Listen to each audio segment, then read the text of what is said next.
수고와 희생이 하나님의 나라가 계속 여러분들을 통해서 세워지는 줄로 믿습니다. 하나님의 기쁨과 하나님 하늘나라를 위해서 쓰임받는 사람은 어떤 사람이냐? 그 하나는 예배에 성실한 사람이어야 됩니다. 장로교 요리문답 1장 1절에 보면 사람의 제일 되는 목적이 무엇이냐 질문하고 있습니다. 거기에 대한 대답은 사람의 제일 되는 목적은 하나님을 영화롭게 하고 영원토록 하나님을 즐거워하는 것이다. 그렇게 말합니다. 여러분 무슨 뜻입니까? 예수 믿고 구원받은 성도들이 이 땅에 사는 목적은 예배를 통해서 하나님께 영광을 돌리고 또 하나님을 영화롭게 하며 또 이따 우리 사는 모습을 통해서 하나님을 기쁘게 해드리는 것이라고 그렇게 우리는 말합니다. 그렇기 때문에 우리 성도들의 생활은 예배가 기본입니다. 예배를 등한히 하는 사람이 있다고 하면 이는 성도가 아니라 교회에 출석하는 교인입니다. 만약에 우리 교사 중에 공적인 예배를 드리지 아니하고 교사로만 봉사하고 있다고 한다면 지금이라도 우리는 둘 중에 하나를 선택해야 합니다. 먼저 교사를 사임하고 예배에 전념하든지 아니면 이제부터라도 철저하게 예배를 드리고 교사를 하든지 그것을 먼저 선택해야 합니다. 그래야 나도 살고 우리 반 어린이들도 살아납니다. 그러나 예배를 떠난 교사, 예배를 떠난 구제, 예배를 떠난 봉사 이런 것들은 예배가 없이는 모두가 다 무의미한 것들입니다. 예배에 성실한 사람만이 교사로 임명을 받고 봉사하며 바로 하나님을 영화롭게 하는 그런 사람들이죠. 그러면 교사로서 예배드린 자세는 어떠해야 되는지 저는 예배 시간 10분 전에 언제나 제 자리에 앉아서 기도를 시작합니다. 그래서 제 자리는 항상 강대상과 가장 가까운 곳에 위치합니다. 우리 교회뿐만 아니라 다른 교회 가서도 제일 앞자리가 제 자리예요. 그 자리는 더 조용하지요.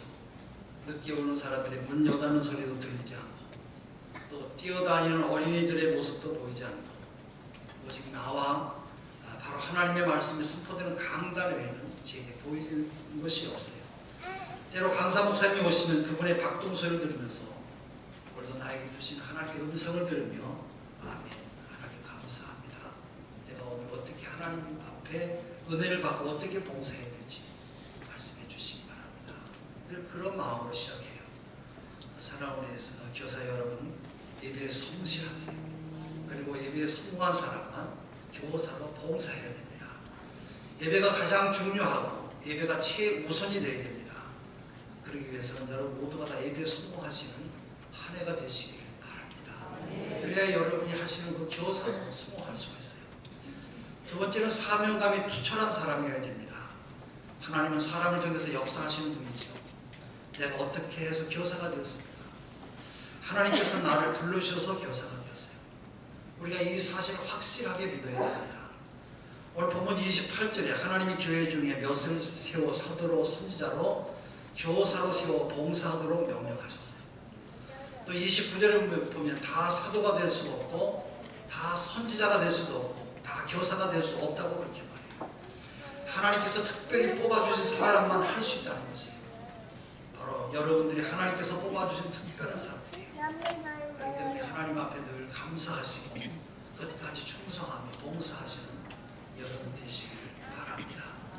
사랑하는 여러분, 시집가고 장가가고 돈 벌어놓고 아들 딸 낳아서 다 키워놓고 내가 조금 한가해지면 봉사한다고 그렇게 하지 마세요. 나를 나중에 쓰려고 부르는 것이 아니에요. 지금이 중요해요. 내가 하나님 다음에 잘하겠습니다. 그렇게 뒤로 미루지 마시고 바로 다음이라고 하는 말이 우리와 상관이 없을 때 보는 것이에요. 그러면 우리는 1분 1초도 앞을 못 보는 사람들이라 그 다음은 내 것이 아닌 것이에요. 잠언서 27장 1절에 너는 내일 일을 자랑하지 말라. 하루 동안에 무슨 일이 일어나는지 네가 알 수 없음이라 말씀하세요. 그 다음에 야고보서 4장 14절의 말씀을 우리 같이 한번 읽어보겠습니다. 내일 일을 너희가 알지 못하고 너희 생명이 무엇이냐. 너희는 잠깐 보이다가 없어지는 안개니라. 안개래요. 그 안개와 같은 이 짧은 세상을 하나님께서 우리를 하나님의 일을 하라고 부르셨어요. 하나님께서 지금 우리를 필요로 해서 부르시고 찾고 계세요. 그렇기 때문에 우리 하나님 제가 여기 있습니다. 내가 하나님 앞에 충성하겠습니다. 이렇게 응답하시고 끝까지 충성하시는 여러분 되시기를 교사가 변하면 어린이도 살아나고 그 교회도 살아납니다. 세 번째는 책임감이 강한 사람이 돼요. 교사는 책임감이 강해야 돼요. 그래서 어떤 일이 있어도 한번 내가 책임을 맡았으면 내 머리가 깨지는 한이 있더라도 자기 책임을 다해야 돼요. 1월에 마음먹은 것이 연말까지 변하면 안 돼요. 저는 그런 교사들을 많이 봤어요. 연초에는 아주 계획도 잘 세우고 아주 근사하고 교회 학교를 세우겠다고 하는 그런 열의도 대단해요.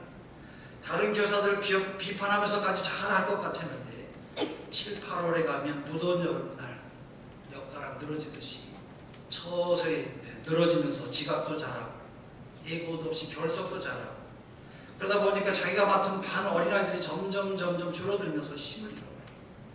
그 다음에 10월, 11월쯤 되면 부장집사님 찾아가서 나 내년부터 교사를 좀 빼주세요. 부장집사님이 깜짝 놀라죠. 아니 왜 그러냐? 제가 부족해서 성간에 한 가지만 하고 싶어요. 반드시 이런 교사들이 생기는 것이에요. 아마도 금년에도 분명히 이런 교사들이 있을지 모르겠어요. 이런 분들은 빨리 이 자리에서 떠나야 돼요. 그래야 여러분 그 자리에 다른 분들이 들어올 수가 있어요.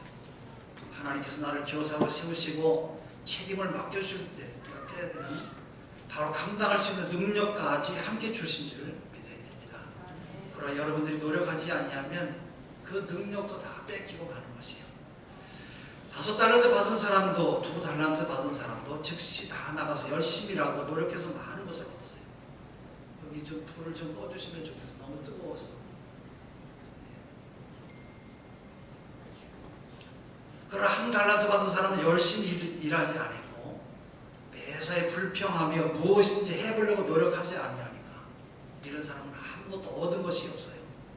그래서 악하고 게으른 종이라고 책망을 받으며 쫓겨나고 자기가 갖고 있는 것까지 다 뺏기는 그런 종이 됐어요. 마태복음 25장 14절부터 나오죠. 사랑하는 우리 교사 여러분, 우리는 반드시 힘쓰고 애쓰고 노력해야 돼요.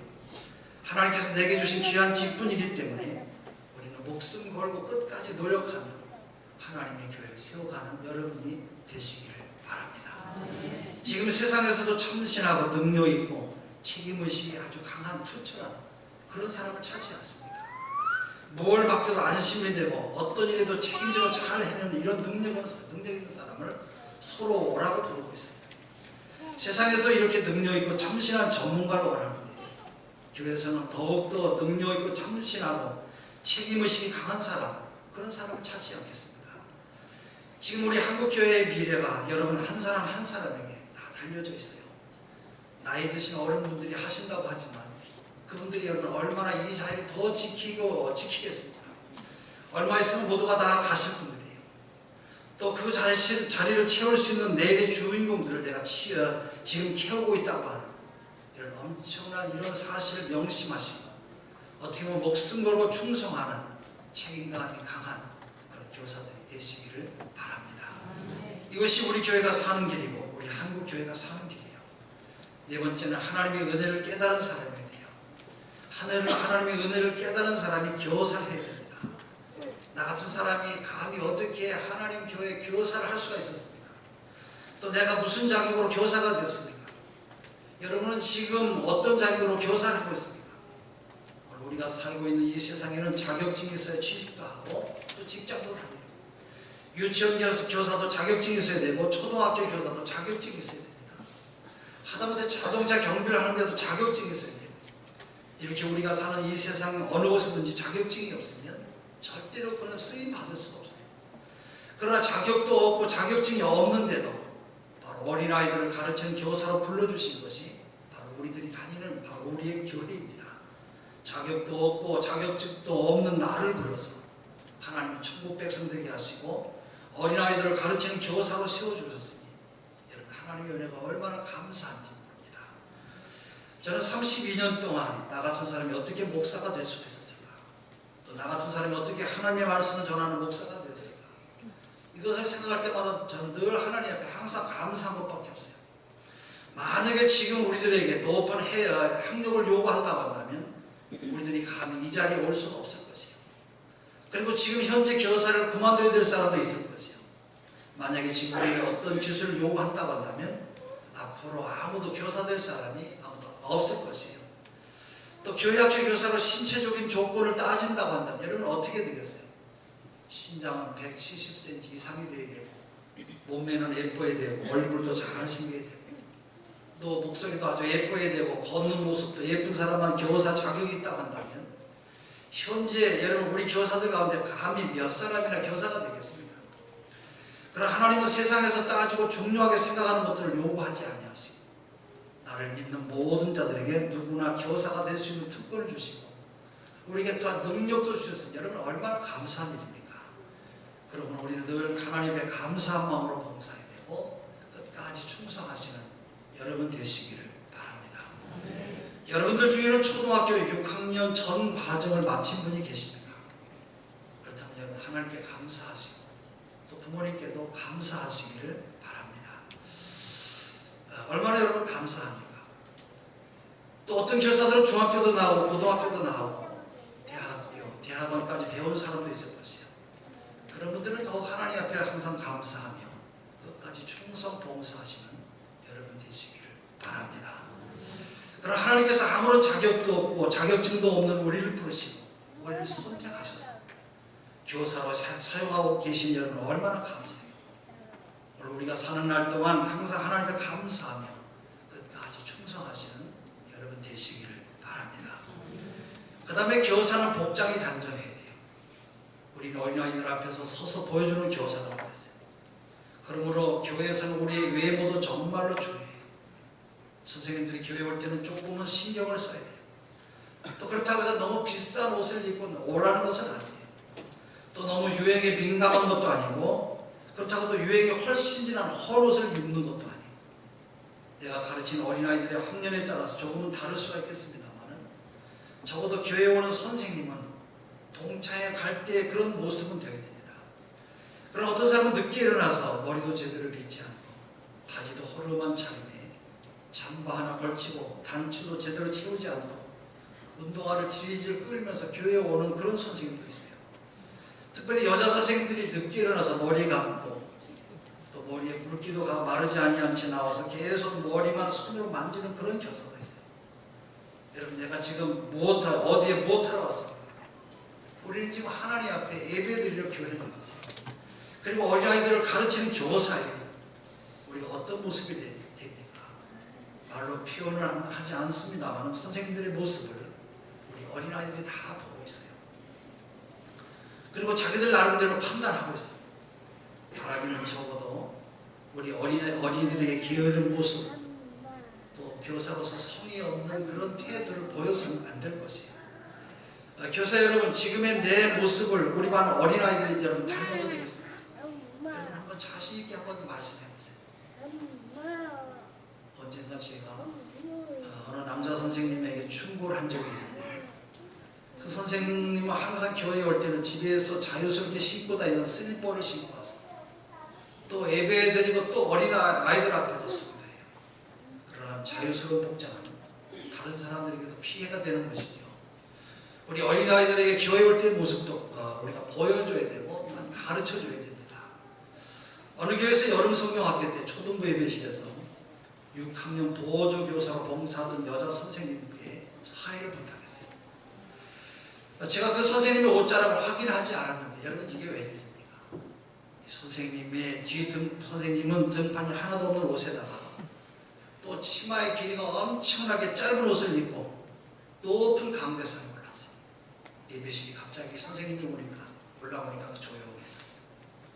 그리고 또 그날따라 마이크 상태가 좋지 않아서 아주 애를 태우다가 마이크를 조정하는 스위치가 또 옆에 붙어 있었어요. 선생님이 예배를 진행하다가 마이크 소리가 잘 나지 않냐니까 이 여자 선생님이 엎드려서 학생들을 향해서 엎드려서 그 스위치를 만드는 것이에요. 여러분 생각해 보세요. 지금 여기는 4학년, 5학년, 6학년 어린아이들이 예배를 드리는 곳이에요. 또 등판이 없는 옷을 입은 예쁜 선생님이 짧은 치마에 높은 반상에서 어린아이들이 보는 쪽으로 엎드렸으니 여러분 어떤 모습이겠어요? 여러분 상상해 가십니까? 덕분에 예배실은 아주 조용해졌고 가끔씩 어린아이들만 귓속말로 수근거리는 소리만 들렸어요. 이제 고등학교를 졸업하고 대학에 막 들어간 여학생이라서 학교에 가니까 지금 자기가 입고 있는 옷이 유행하더래요. 많은 친구들이 그렇게 입고 다녔고 그래서 자기도 부담 없이 그 옷을 즐겨 입었다는 것이에요. 어디까지나 여러분 유행하는 옷이니까 누구도 탓할 사람은 없어요. 그러나 예배드리는 교회는 여러분 조금은 달라야 되지요. 여름이라도 너무 노출되는 옷은 삼가야 되고 또 너무 많이 노출된 이런 티셔츠도 조심해야 돼요. 남자 선생님들 교회에서는 반바지 차림은 삼가야 되고 아마 전보 단추는 반드시 채우고 또 어린아이들 앞에 서야 됩니다. 사랑하는 교사 여러분, 우리 어린아이들에게 주일날 교회 올 때는 내가 가지고 있는 옷 중에서 제일 좋은 옷을 입고 와서 예배드리는 모습을 보여줘야 돼요. 저는 반드시 우리 선생님들이 그렇게 해야 된다고 생각합니다. 근데 이 부분이 잘 안 되는 그런 반들이 있다고 하는 그런 이야기도 들었습니다. 지금은 그런 사람이 없겠습니다만 각자가 항상 조심하면서 교회 학교를 섬겨야 될 것이에요. 마지막으로 교사의 자격에 대해서 말씀드리겠습니다. 첫째, 교회 학교 교사가 예배를 등한히 한다면 그 사람은 교사 자격이 없어요. 예배를 통해서 영역을 얻고 그리고 어린아이들을 가르쳐야 되는데 그런 마음, 그런 자세가 아니라고 한다면 다시 한번 생각해 봐야 될 그런 모습입니다. 두 번째는 내가 지금 교사가 된 것은 하나님께서 나를 사용과 쓰시려고 불러주신 것을 확실하게 믿어야 됩니다. 어쩔 수 없이 목사님이나 부장님이나 전도사님이 부탁하니까 내가 교사로 봉사하는 것이 아니라 하나님께서 나를 불러주셨으니까 끝까지 충성하시고 봉사하는 여러분 되시기를 바랍니다. 그리고 하나님의 말씀을 가르칠 때 어떻게 가르치셔야 됩니다. 주일 수업, 11조 생활, 전도 생활, 또 기도 생활 이런 것들 하나하나를 잘 가르쳐야 돼요. 마지막으로 교사는 책임감이 투철해야 돼요. 제가 주안교회 초등부 전도사로 섬길 때가 있었어요. 제가 개척하기 전인데 그때 거기에 정광근 집사님이 계셨어요. 이분이 얼마나 교회를 충성스럽게 섬기는지. 이 정 집사님이 항상 입안이 항상 1등이었어요. 주일날 자기 반 학생들 아침 8시부터 신방해서 학생들을 다 데리고 오는 거예요. 적게는 15명, 많게는 20명, 어떤 날은 넘게 데리고 오는 그런 날도 있었어요. 얼마나 열심히 충성스럽게 교회를 섬기는지. 나중에는 이 집사님이 초등부 부장으로 섬기게 되었는데 그렇게 교회를 열심히 섬기니까 이 집사님을 따라갈 사람이 아무도 없었어요. 그러니까 1월 1일 날 먹은 마음이 12월 30일까지 변하지 말아야 돼요. 그리고 나에게 맡겨주신 달란트를 하나님께 감사하면서 내게 주신 우리 자녀들을 배로 늘려서 착하고 충성된 종이라고 칭찬받는 여러분 되시기를 바랍니다. 그 마음으로 같이 충성하셔서 잘했다 칭찬받는 하나님의 사람들 되시기를 바랍니다. 기도합니다. 하나님 감사합니다.